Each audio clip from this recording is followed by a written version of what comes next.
Hey, good morning, everybody. It's Mary Hill, and this is another episode of Monday Morning Leadership Bites. And you may have noticed my background's a little different than normal. That's because I'm in Mexicali this week with the team, and I did not have time to pre-record this, so I'm recording it now, which is also why it's being posted maybe a little bit later than normal because of the time difference.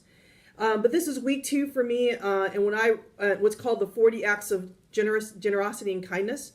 And it is something I do in the Lenten season. It's my 3rd year doing it. As a matter of fact, I've got 5 people doing it with me this year, which has been it's really cool.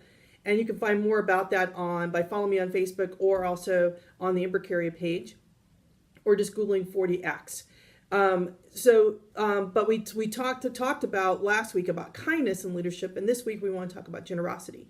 And so generosity, when we talk about generosity, typically we think money, some monetary value. And even when we think about our time and volunteering our time, it's usually toward some monetary value that we're giving away our time from that standpoint. And those are all really great things, and giving money away to charities is great. But what I'm talking about in terms of being a leader who's generous or leadership generosity goes beyond monetary value. We all want leaders that we can work for that are considered generous. And while we may not use those terms, oftentimes when we list down the things that make a great leader, a leader who gives of themselves is something that comes up. And so that's what we mean when we talk about generosity in leaders. And part of that's because people want meaning in what they do. They want to get up. We spend a third of our lives, if not a little bit more, at work, and we want there to be meaning in what we do. And there's a great story in the book, Good to Great. Jim Collins and his researchers were interviewing different people at a particular cancer research hospital. And they were interviewing people at different levels. And one of the people they interviewed was on the custodial staff. And when they asked that person, hey, what do you do? What do you do here? They said, I help cure cancer.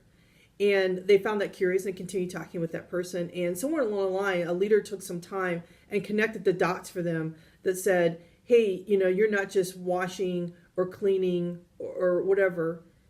You're actually helping foster an environment of cleanness that not only for our patients and their families, but for people who visit our hospital, for our nurses, and for our doctors.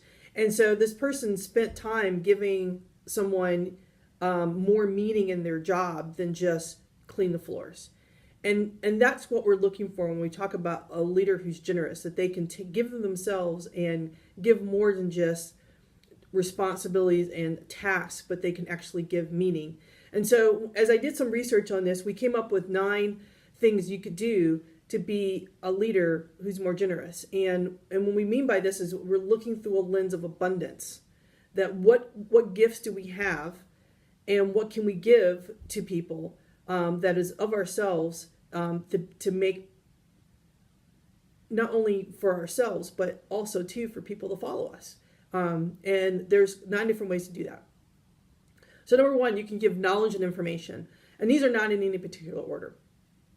And what I mean by that is that we're not just giving someone information about their job, but we're giving them more of an understanding of the why, of what's going on, that by doing this task, by analyzing this data, by conducting this meeting, here's what you're doing. There's something bigger and greater, and we all seek that. So giving knowledge and information to people, taking that time to do that, which number 2 would be time.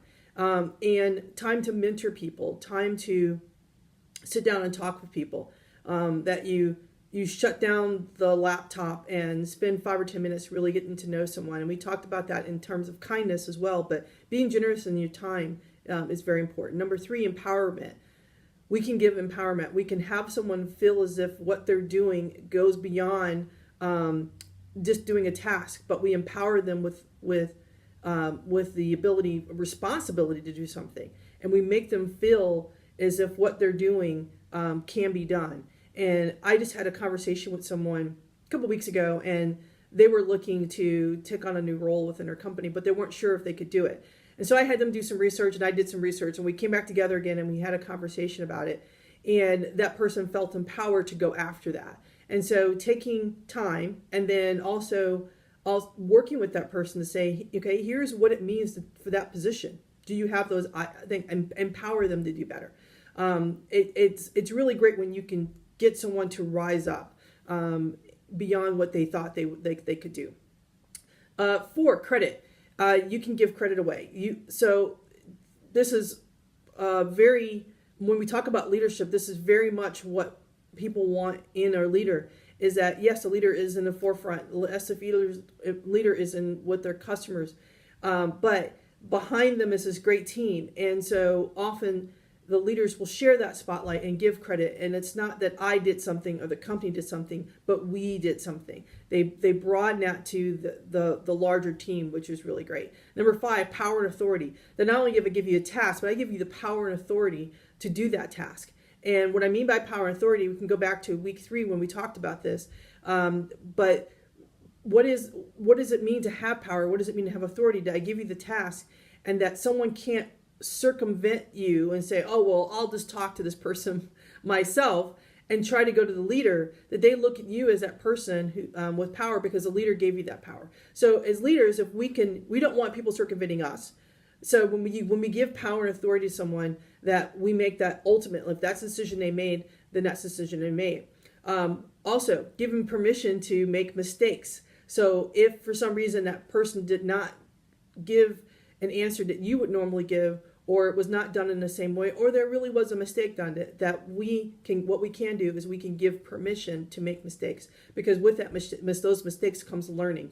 Number 6, we can give away appreciation, that we can go and do more with people by saying great job. And we talked about this in kindness, but this is also a generosity of appreciation, that we don't hold back on that. There's no checklist. This is something we do that we really do appreciate, and we give that away.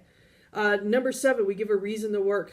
Just like in the Jim Collins story, is that we give people something that they're connecting the dots with, that they want more out of that. The work situation, they're there, that they're curing cancer, or they're building airplanes, or they're part of the education of children. But whatever it is, take them beyond just the widget that they're making or the meeting that they're in, and really expand it to the end user and what they're really accomplishing. Number 8, benefit of doubt. Giving someone the benefit of doubt. That when something happens, that a person didn't just wake up and go, oh, I can't wait to make a mistake today, or I can't wait to screw things up today. That you would give them the benefit of doubt, that they're working hard and they're doing what they can to already get things done. And then lastly, you give them permission to succeed. And this may sound weird. Permission to succeed. Doesn't everybody want to succeed? I think in general, people want to do well and they want to do a good job. But often you'll find that people don't want to overstep bounds. And so you're giving them the permission that you want them to succeed, and they may succeed beyond you. And when a leader can be selfless in that way and have someone maybe surpass them, it shows that person's maturity as a leader. So there you go. There's 9 ways to be more generous as a leader, and have a generosity spirit. Have a lens of abundance, that you can get more by what is gained versus by concentrating on what is lost. And if you want to be admired as a leader, as a great leader, then you will be a generous leader. Thanks. By all means, I want to hear your feedback. What do you think? If you're doing the 40 acts of kindness and generosity with me, let me know. Go ahead and so I can follow you and see what kind of ideas you're getting. And if you need ideas, let me know. So thanks a lot, and we'll see you next week.